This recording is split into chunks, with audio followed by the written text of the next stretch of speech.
نبی پاک صلی اللہ تعالیٰ علیہ وسلم نے تین چیزیں ہمارے ذمہ لگائیں، فرمایا اپنی اولاد کو سکھاؤ۔ یہ باپ کے ذمہ لگائی ہیں حضور نے چیزیں، ماں کے ذمہ لگائی ہیں، فرمایا یہ اپنی اولاد کو سکھاؤ۔ تین چیزیں یا رسول اللہ صلی اللہ علیہ وسلم کون کون سی؟ فرمایا ایک تو اپنی اولاد کو اپنے نبی کی محبت سکھاؤ۔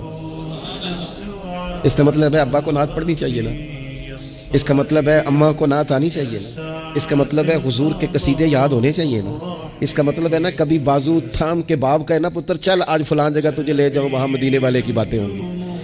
اس کا مطلب ہے کہ اسے باپ کو ان سارے رستوں کا تعین تو بیٹے کا بازو تھام کے اسے کتنی جگہوں پہ لے گیا ہے۔ چل ایک دن یوں بھی کہا تھام اس کا بازو اور اسے حضور کے مدینے بھی لے جا کر محبوب کے سامنے کھڑا۔ فرمایا اپنے بچوں کو اپنے نبی کی محبت سکھاؤ، اور فرمایا دوسرے کام یہ کرو کہ اپنے بچوں کو اپنے نبی کی اولاد کی محبت سکھاؤ۔ سکھائی حضرت عمر نے جناب عبداللہ ابن عمر کو محبت، تو پھر انہوں نے محبت کی۔